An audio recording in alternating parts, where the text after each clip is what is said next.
바울의 고린도 전도, 드디어 1차 전도, 2차 전도 이렇게 바울 선생님께서 하시는데 이제 오늘 2차 전도가 거의 막바지에 이르렀습니다.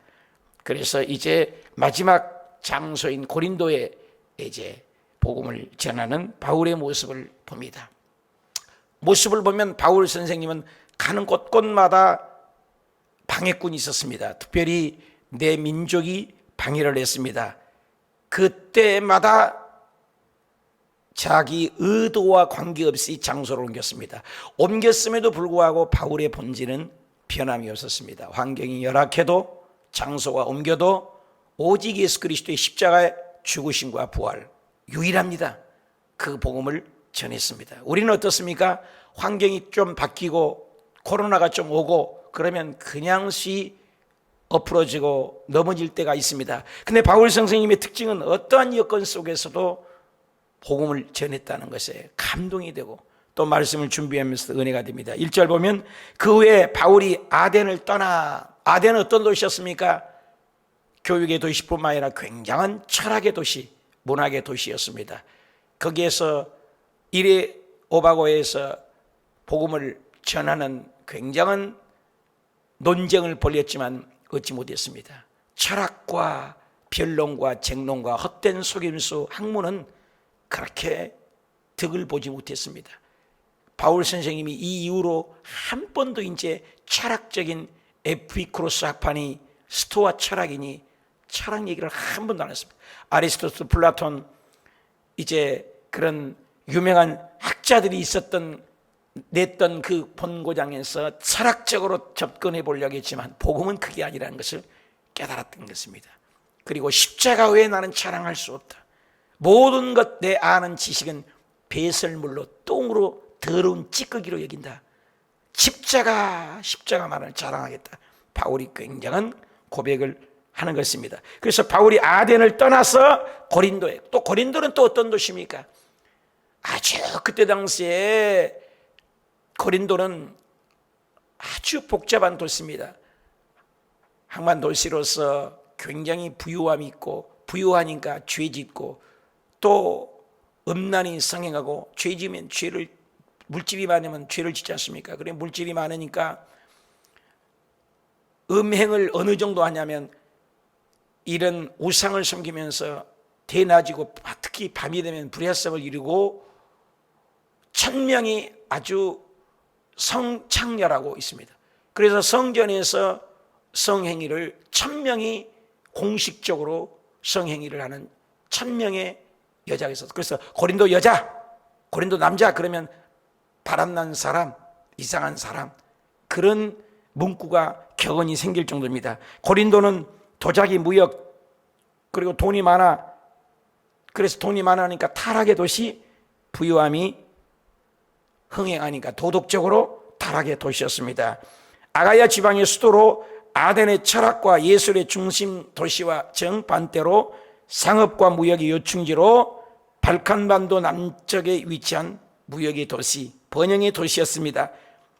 그러나 그곳에는 성체 아크로 코린트라는 북쪽 세워진 도시로서 그리스 신화에 사랑의 여신이 등장한 아프로디테선 신전이라는 어마어마한 사랑의 여신, 그래서 그 사랑의 여신에서 히에레둘러라고 신성한 창녀다, 국가에서 인정하는 1000명의 창녀가 있었으니 그 마음대로 성희롱과 성적 타락, 우리 파주가 48만이라는데 거기는 약 75만이었으니까 굉장한 그때 당시 거대한 도시였습니다. 쾌락의 도시, 유격의 도시, 술 취함과 강탈 가득 찬 도시였습니다. 올림픽의 버금가는 이스미안 게임의 본고장이었습니다. 그래서 고린도 사람, 아주 타락한 사람, 이런 곳이었다, 그 말인 것입니다. 그런데 여러분, 철학의 도시에서도 복음을 실패했으니 이런 타락의 도시에 가서 과연 복음을 제대로 전할 수가 있겠냐, 이 말인 것입니다. 성경의 베드로전서 1장 6절에는 그러므로 너희가 이제 여러 가지 시험으로 말미암아 잠깐 근심하게 되지 않을 수 없으나 오히려 크게 기뻐하도다. 너희 믿음의 확실하면 불로 연단하도 없어질 금보다 더 귀하여 예수 그리스도 나타나실 때에 칭찬과 영광과 존귀를 얻게 하렵니다. 사도 바울은 비록 실패와 실망은 해서 고린도에 갔지만 신앙의 목표만큼은 상실하지 않고 속도보다는 방향이었습니다. 바르게 복음만을 외쳤던 겁니다. 환경이 아무리 열악해도 비록 무화과나가 무성치 못하며 포도나무에 열매가 없으며 감람나무에 소출임이 없으며 오양간에 송아지가 없을지라도 나는 여호와를 인하여 기뻐하고 나의 구원의 하나님을 인하여 즐거워하다.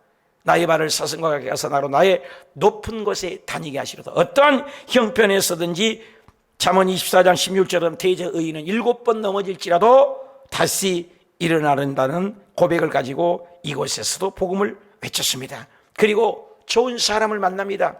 2절에 보면 아굴라라는 본도, 이 소아시아의 북쪽에 있는 본도, 길리기아, 갈라디아 기억나시죠? 그쪽에 있는 본도의 출신인 유대인 한 사람을 만나니 그때 당시에 글라우디오라는 이 로마 황제였었는데 AD 약 41년에서 54년경의 황제였습니다. 그런데 유대인들이 고린도에서 전부 그 본도에서 로마에서 쫓아냈습니다. 그렇기 때문에 고린도로 몰려오게 됐는데 그 한 사람이 유대인의 아굴라라는 사람, 아굴라가 사실 여자입니다. 근데 여긴 유대인이었고 또 남편은 아굴라와 브리스길라였습니다. 근데 유대인 그 글라우디오라는 모든 이 사람이 황제가 되어서 유대인들을 예수 믿는 사람들이 말썽을 일으킨다 해서 이탈리아에서 로마에서 쫓아냈습니다. 쫓아냈으니까 피신해서 온 사람들이 바로 고린도였습니다. 그러니까 실패의 자리, 도망자의 자리에 왔던 사람이 바로 아굴라였습니다. 근데 바울도 아덴에서 쫓겨나서 온 사람이 바울입니다. 둘 다 실패자입니다. 실패자끼리 만납니다. 다윗이 아굴람의 공동체라고 실패하고 환난당하고 비치고 온통한 자들만 모여서 아둘람의 공동체가 모여졌습니다. 교회는 그와 같습니다. 어렵지만 힘든 사람들이 모였으면 힘이 되는 거죠.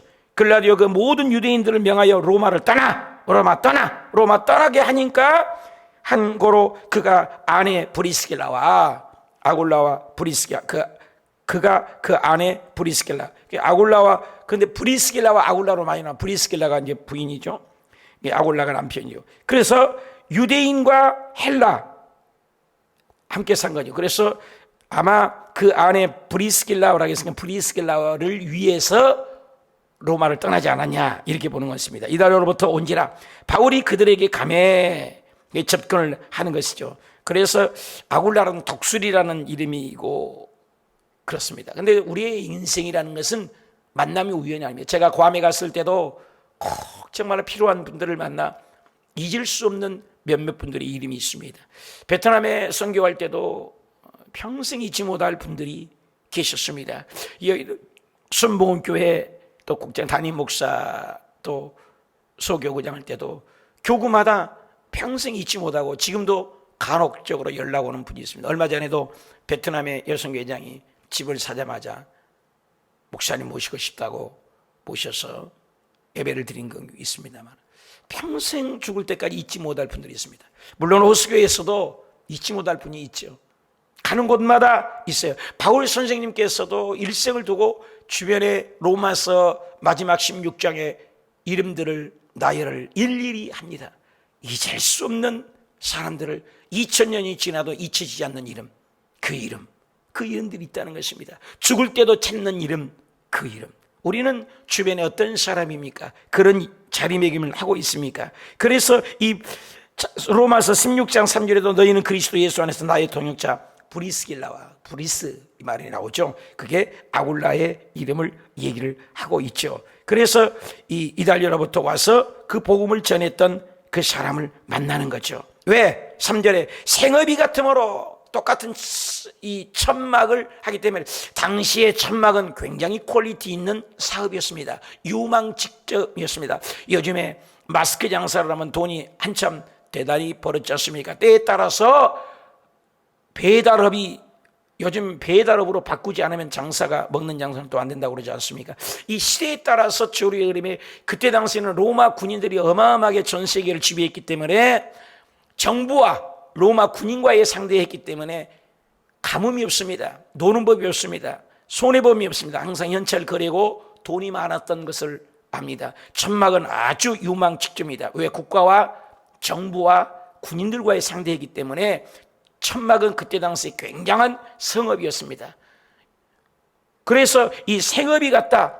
그래서 그 브리스길라 아굴라도 하는 일이 천막이고 국가 상대로 군인 상대로 하고, 바울도 그러니까 똑같으니까 생업을 같음으로 함께 동면상종이라고 이렇게 같은 업을 하니까 함께 살며 일하니 그 생업은 천막을 만드는 것이다. 그래서 굉장히 돈도 많이 법니다. 그때 당시에. 그래서 바울 선생님은 될 수 있으면 성도들에게 피해를 안 주고 복음을 전했던 것으로 압니다. 그러나 바울 선생님도 얘기했듯이 주의 일하는 소에게 망을 시주 않는다고 하나님의 종들은 당연히 먹을 것을 먹다. 나는 먹을 것을 일부러 먹지 않는다. 그러나 바울 선생님 빌립보 교회나 이런 도움을 받아서 1년 6개월 동안 고린도에서 일을 하지 아니하고 오히려 복음만을 전했습니다. 왜? 신라가 빌립보의 교회에서 헌금을 프로젝트를 가지고 왔을 때 그 돈으로 우리 바울 선생님 복음을 전해 잊을 수 없다 해서 헌금을 해서 보낸 돈으로 1년 6개월 고린도에서 복음만을 전할 수 있었기 때문입니다.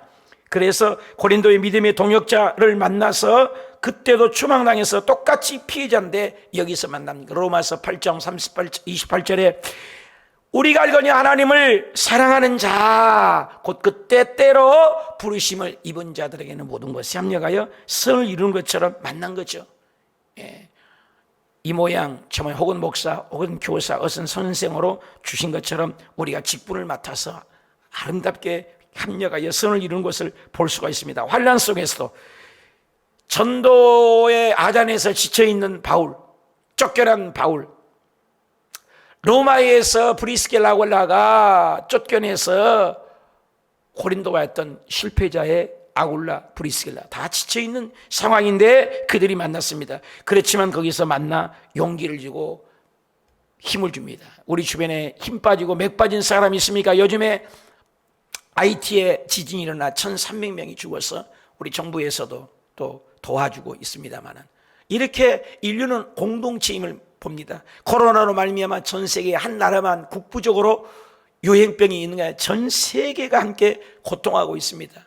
그러므로 함께 살기 위해서 함께 백신을 맞고 함께 지금 살아가고 있는 지경입니다. 우리는 어려운 가운데 힘과 용기를 주는 사람입니까?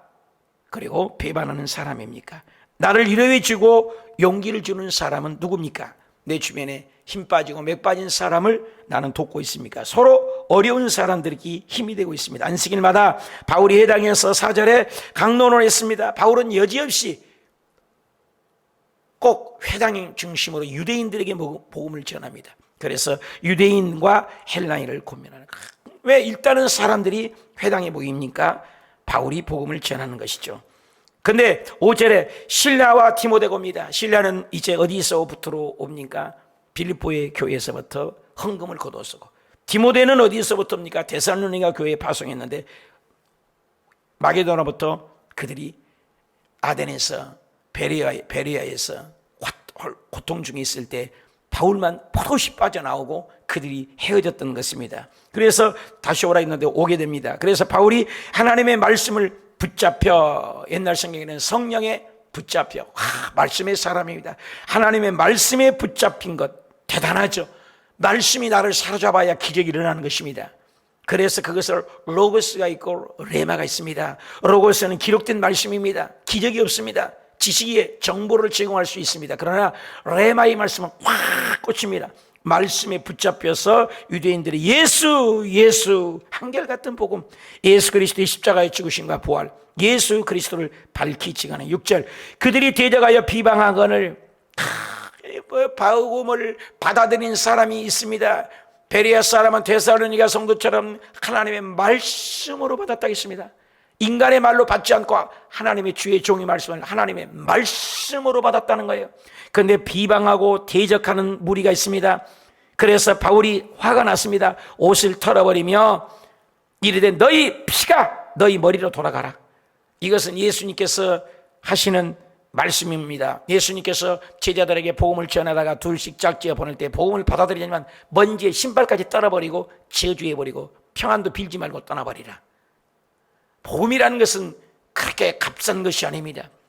복음을 받아들이지 않으면 버리라는 거예요. 그래서 너희 죄가 너희 머리로, 에스겔서에 너의 피가 너희에게로 갑니다. 우리는 전해야 할 사명이 있지, 받지 않으면 그건 저주하고 먼지를 떨어버리는, 이런 복음이 그렇게 값싼 것이 아닙니다. 바울이 옷을 떨어버렸어요. 나는 깨끗하다. 이후로는 이방인은 가리라. 너희들 이제 네 죄가 너희에게로 가리라. 무슨 말이죠? 빌립보 3장 8절에는 모든 것을 해로 여기면 내 주 그리스도를 아는 지식이 가장 고상함을 잃어버리고 모든 것을 배설물로 여기는 바울의 고백. 고린도전서 2장 2절에 내가 너희 중에 예수 그리스도와 그의 십자가에 못 박힌 것 외에는 나는 아무것도 알지 않기로 작정했다. 예수님의 십자가 죽음과 부활만을 나는 외치겠노라. 그러니까 복음을 그렇게 전하는데 안 받아들여?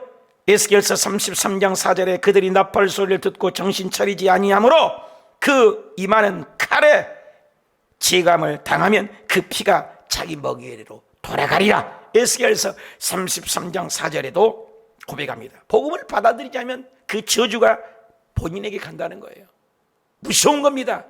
여러분, 복음을 전할 때 전해도 가족이기 때문에 어쩔 수 없지만, 가족은 어때요? 주 예수를 믿으라 그리하면 너와 내 집이 구원을 얻으리라 했으니 그 말씀 부여잡고 끝까지 전도해야죠. 내 핏줄이니까.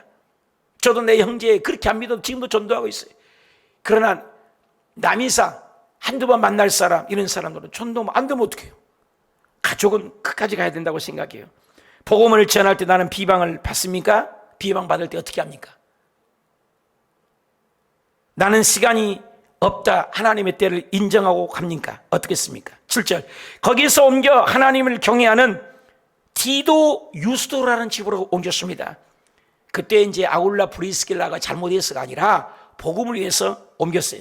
그 사람의 집은 들어가니 그 집이 회당 옆에서 살기 때문에 복음을 전해서 디도 유스도라는 곳에 복음을, 그 절을 옮긴 것을 봅니다. 왜냐하면 이런 대조 속에서 복음을 위해서 바울은 살지 인맥이 얽매인 것은 아니죠. 왜냐하면 나중에도 브리스길라 아굴라는 자기의 목숨까지 나를 위하여 내놓을 정도로 사랑하는 사람이니까 아마 좋은 이미지 속에서 회당 옆으로 간 것 같습니다.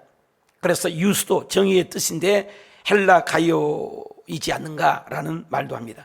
8절, 또 회당장 그리스도. 야, 회당장이 믿었으니 여러분, 유대인의 회당장이 믿으면 얼마나 복음이 확산돼. 원칙과 더불어 주를 믿으며 수많은 고린도 사람들도 듣고 침례를 세례를 받더라. 여러분, 회당장이 예수 믿게 됐으니 아데나보다도 고린도는 환락의 도시, 타락의 도시, 음행의 도시인데도 야, 여기에서 꽃이 피는 일꾼이 있습니다. 회장장 그리스도라는 분이 예수를 믿고 또 그로 말미암아 얼마나 많은 사람이 예수를 믿으니 바울이 신바람이 난 것입니다. 그리고 신라를 통해서 천막 일을 아굴라하고 브리스가 일을 안 해도 돈이 왔어요. 그 돈만 있으면 이제 복음을 전하고, 돈 떨어지면 또 일도 하고, 바울이 그러는데 그런 프로젝트, 헌금 프로젝트를 바울에게 보냈습니다. 그래서 열심히 이제 만나서 복음을, 유스도라는 집에서 복음을 전하는데 9절에 밤에 기도 중인가 같아요. 환상이 났어. 바울이 환상은 많이 났다는, 다메섹 도상에서도 환상을 보기도 하고, 드로아에서도 마게도냐 사람이 오라고 환상을 보기도 하고, 고린도 여기에서도 환상을 보고, 예루살렘에서도 로마로 가지 말라고 발이 묶인 사람이 허리띠를 졸라매면서 아가보라에서 예언을 해서 환상을 보기도 하고, 로마 아드라메토 태풍을 만났을 때도 276명 배 안에서도 하나님의 환상 속에 안심하라, 두려워 말라, 마게도냐 환상, 이렇게 해서 여러 가지 환상을 바울은 한 6, 7번을 보았습니다. 여러분 인생에 저는 기도원에 가서 금식하다가 환상을 보고, 내 죄를 보고 환상을 보고 달라졌는데, 한 번을 봐도 달라지는데 바울은 6번, 7번을 눈 번이 뜬데도 환상을 보고, 고넬로의 기도 중에 환상, 베드로가 먹을 것이 왔다 갔다 하는 환상들이 보이죠. 여러분, 기도 중에 환상이 있습니다. 꿈을 꾸십시오. 환상 중에 나타났어요. 그래서 주님이 말씀했습니다. 그동안에 바울은 고민하고 쫓겨만 다녔는데 하나님의 뜻이 있었습니다. 두려워하지 말아라, 침묵하지 말고 말해라. 가는 곳곳마다 하나님이 막는 것이었습니다. 그런데 여기 와서는 하나님이 나타나셔서 두려워하지 말아라. 두 가지죠. 두려워하지 말라, 그리고 침묵하지 말아라. 말해라는 것입니다. 말을 해라. 빌립보에서도 복음을 전할 때 어려움의 감옥에 갇혀서 쫓겨나겠던 바울, 데살로니가에서도 그 유대인들이 쫓아와서도 도망갔던 바울, 베레아에서도 귀신이 쫓아서 좋은 일 했는데도 어려움을 당해서 도망다녔던 바울, 아덴에서도 쫓겨났던 바울. 그런데 여기에서는 주님이 말씀해 줍니다. 그날 밤에 바울 곁에서 담대하라고, 그리고 말씀하신 것입니다. 그리고 여기에서 환상을 보여줬어요. 10절에 두려워하지 말고 전도해라, 한 가지. 두 번째는 너와 함께 하겠다. 얼마나 감사합니까? 그리고 어떤 사람도 너를 대적하지, 지켜주겠다. 함께 하겠다, 지켜주겠다, 말하라. 얼마나 유료됩니까? 내가 너와 함께 있으니 어떤 사람도 너를 대적하거나 해롭게 할 자가 없다. 내가 너를 지켜준다. 이 성 중에 기억해라, 내 백성이 많다. 하나님의 백성이 많다. 바울은 이 환락의 도시, 엄난의 도시, 아덴에서도 실패했고 여기서도 실패한 자 있던 여기에 하나님의 백성이 많다는 겁니다. 우군이 많다는 거 얼마나 감사합니까? 그래서 신라를 통해서 빌립보의 성도들이 돈 가지고 천막을 잡고 1년 6개월 집중으로, 물론 또 낮에는 일할지라도 회당에서 복음을 11절에 1년 6개월을 머물면서 그들 가운데 하나님의 말씀을 가르쳤다. 얼마나 감사합니까? 회당장 옆에 디도 유수의 집에서 복음을, 환상을 보고 담대하게 하나님의 복음을 전했습니다. 사랑하는 여러분, 우리 주변에 나를 돕는 자는 누굽니까? 나는 환상을 본 적은 있습니까? 무턱대고 갑니까? 속도가 있고 방향은 제대로 있습니까? 바울은 18개월 동안 여기서 1년 6개월 동안 복음을 전하면서 나중에 바울 주변에 브리스길라, 아굴라, 유스도 이런 사람들이 있어서 아무리 힘들어도 어려워도 힘이 되었습니다. 아무리 힘들어도 말씀에 붙잡혔습니까? 하나님의 음성을 들었습니까? 내가 어려울 때 말씀이 나를 지배합니까? 무엇이 나를 점령하십니까? 바울 선생님 하나님의 말씀을 드리고 말씀에 붙잡히니까 힘이 났습니다. 어저께 어성경이 14기가 교단 교파를 초월해서 제가 설교하고 시작을 했는데, 여기 거룩한 빛광성교회나 또 목사님들, 캄보디아 전 세계에서 모여서 성경 공부를 저녁 12시가 다 돼서 끝난 것 같아요. 그렇게 공부를 열심히 합니다. 아무리 지금 코로나가 와고 사람이 못 움직여도 인터넷상에서 뜨거운 열기로 활활 타오르고 얼마나 열심히들 합니다 모릅니다. 나는 안타까운 게 우리 성도들이 한 사람의 109절 암송하는 것, 그리고 성도님들이 열심히 말씀을 공부하는 것, 이것 좀 했으면 좋겠어요. 1:1 제대 양육을 좀 서로 하고 배워야 돼요. 그냥 교회를 왔다 갔다 하는 신앙 되면 안 돼요. 자꾸 배워야 됩니다. 이 성경 공부를 이제 우리 교회에서도 제가 해서 온라인으로 지금 시작을 해볼까 합니다. 얼마나 귀한지 몰라요. 온라인상에서 얼마든지 집에서도 공부해요. 얼마든지. 성경에 보면은 말씀 속에 붙잡힌 바울을 보지 않습니까? 말씀이 임하기 때문에 그 절망 속에도 이길 수 있지 않습니까?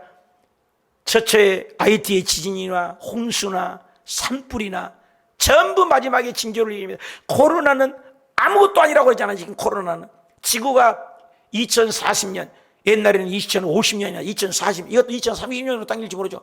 2040년만 되면은 어마어마하게 잠기고 부산도 어마어마하게 잠길 거고 해상 도시를 건설하느니 어쩌느니, 이미 우리가 아무리 전기 자동차를 만들고 대기 오염을 배출 안 해도 이미 대기 온실가스가 공중에 어마어마하게 잠재되어 있기 때문에 지구는 걷잡을 수 없이 뜨겁게 간다고 그래요. 근데 성경이 3,500년 전에 마지막 때가 되면 예수님께서 친히 말씀하기를 이제 노아 홍수 물심판을 하지 않는다. 뜨거워질 것이다. 불심판할 것이다. 여러분 자멸합니다. 성경이 예언이 백발백중으로 맞고 있지 않습니까? 갈수록 이제 봄, 여름, 가을, 겨울도 아마 없어질 것입니다. 금방 온다고 지금 여러분 뉴스를 귀를 주목해서 보십시오. 그냥 보지 마십시오. 야, 이거 성경대로 이루어지고 있고 자꾸 성경에서 담을 찍고 말씀에 붙잡혀서 이 아무리 어려워도 힘들어도 우리 오늘 죽을지 내일 죽을지 코로나에 죽을지 코로나 안 걸릴지 몰라도 오직 말씀에 붙잡혀서 저 천당을 향하여 달려가지 행인과 나그네 잠시 소풍은 이 지구에 왔다가 영원한 천국 우리에게 예비되었으므로 오늘 또 복음에 바울처럼 붙잡히고 오늘 또 바울처럼 말씀에 붙잡혀서 사명 잘 감당하는 저와 여러분이 되어서 환상을 보고 꿈을 꾸고 복음을 위하여 한 명이라도 더 구원하는 저와 여러분이 되시길 축원합니다.